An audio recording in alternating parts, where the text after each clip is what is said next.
আমরা মরক্কো ছিল বিধায় বেঁচে গেছি, কারণ এটা সত্যি কথা, মরক্কো ডমিনেট করছে, মরক্কো অনেক কমফোর্টেবল ছিল বলে, কিন্তু ওরা যে তেমন আহামরি কোনো থ্রেট ক্রিয়েট করছে তা কিন্তু না। ওদের যেসব সেট পিস ছিল, কর্নার ছিল, ফ্রি কিক ছিল, এগুলা গ্যাব্রিয়েল আর মার্কিনিওস বেশ ইজিলি মানে ক্লিয়ার করে দিতে পারছে, সমস্যা হয় নাই।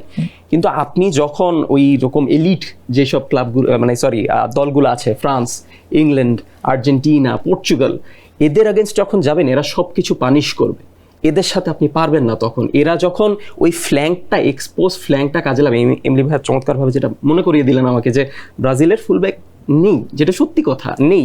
যারা সেদিন ইবানেসকে বলতে গেলে এটা কার্লো অ্যানচেলত্তির একটা ডেসপারেট অ্যাটেম্প্ট যে আমি একটা ইউথফুল একটা প্লেয়ারকে নামাই যাতে ওই মরক্কোর পেসের সাথে আমরা কিপ আপ করতে পারি, যেটা আমরা তবুও ফেল করছি, আমরা পারি নাই কিন্তু। তো এই ইউথফুল প্লেয়ারদের নামিয়ে তাদের ভুল পজিশনে, ইভানেস তো মেইনলি আসলে রাইট ব্যাক না, তারে মেইনলি হচ্ছে কি তারে তবুও রাইট ব্যাক খেলানো হয়েছে যাতে সে একটু কিপ আপ করতে পারে। সে চেষ্টা করছে, সে তার যতটুকু চেষ্টা করছে, কিন্তু আসলে সেই জায়গায় যখন আপনি বড় সাইডদের সাথে যাবেন তখন মরক্কো হচ্ছে অনেক বেশি ডিসাইসিভ প্লেয়াররা খেলবে এবং তাদের লিঙ্ক আপ প্লে অনেক চমৎকার হবে। তো ওই ক্ষেত্রে একটা ফ্যান হিসাবে বেশ আতঙ্কিতই বলা চলে ব্রাজিল ফ্যানদেরও। আমি জানি যে মানে প্রথম ম্যাচে মরক্কোর সাথে এরকম হওয়ার পর আপনি যদি ওই টপ সাইডদের সাথে খেলতে যান, আপনি বুঝতে পারেন। ভাইয়া আরেকজন প্লেয়ারের নাম বললেন যে আইয়ুব বোয়াদি, ও লিলে খেলে।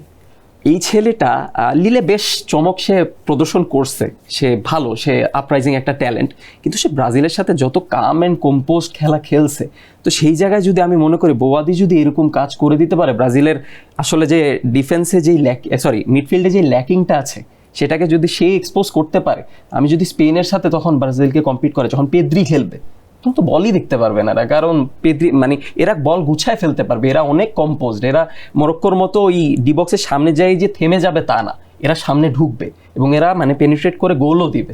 তো ওই ক্ষেত্রে আসলে আমার মনে হয় না আসলে ব্রাজিল কোনো অংশে প্রস্তুত এখনো। Brazil supporter in details he talking is perfectly, to be honest.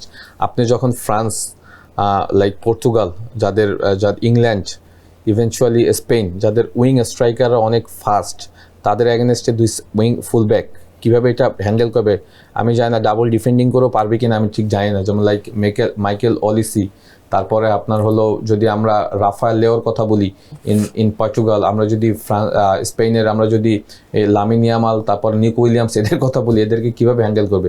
At the same time মিডফিল্ডের কথা যেটা বলো শান্ত, ইজ পারফেক্টলি আমি বলবো যে রাইট সাইড, যেটা হলো যে আপনি দেখেন কেসিমিরো, গেমেইরেস বা প্যাকুয়েটা যারা আছে, they are not rotation midfielder. Midfield এখন সারা পৃথিবীতে রোটেশন হয়, হ্যাঁ rotation, like Pedri, Fabian Ruiz, তারপর হলো আপনার রোড্রি, এরা যখন রোটেট করবে ওই রোটেশনই তো তারা ধরতে পারবে না।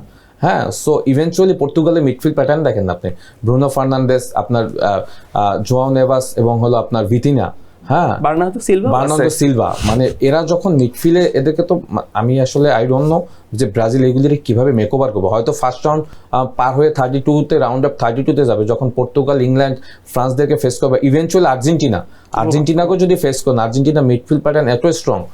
সো হোপফুলি আমার একটা আশার জায়গা হলো, সেটা হলো কার্লো আনচেলত্তি যেটা হয় যে চ্যাম্পিয়ন্স লিগে আপনি যদি রিয়াল মাদ্রিদের ওই লাস্ট যে চ্যাম্পিয়ন্স লিগ জিতছে ওইখানেও শেষ সময় তার যে ম্যাজিক্যাল জিনিসগুলি দেখাইছে, ওইগুলি সামহাও যদি কিছু করে দেখাতে পারে, দেন হয়তো ব্রাজিলকে আমরা আশা করতে পারি। আদারওয়াইজ ব্রাজিলের স্কোয়াড ডেপথ যেটা বলছে, স্পেশালি মিডফিল্ড এবং দুই ফুলব্যাক, এগুলি কিভাবে কভার করবে আই ডোন্ট নো। ইভেনচুয়ালি আপনি যে গোলটা কনসিড করছি, বারবার একই কথা বলতে হয় এই লেভেলে, এই মুহূর্তে তো মার্কিনিওস এবং আপনার Gabriel both are best centre back in the world. Champions league finals both are দুইজন দুই দলে, গ্যাব্রিয়েল পেনাল্টি মিস করে যাই হোক, বাট যেটা গোল করেছে মরক্কো, মানে এইটা তো কোনোভাবেই কনসিডার করা যাবে না, হ্যাঁ কোনোভাবেই না। যখন আপনি ইংল্যান্ডে আসছে হ্যারি কেনরে আপনি কীভাবে আপনি সামাল দিবেন, হ্যাঁ আপনি আর্জেন্টিনাকে হুলিয়ান আলভারেজকে কীভাবে ধরবেন, হ্যাঁ ফ্রান্সের আপনি যদি স্টার্ট করে কিলিয়ান এমবাপ্পেকে আপনি কীভাবে ম্যানেজ করবেন।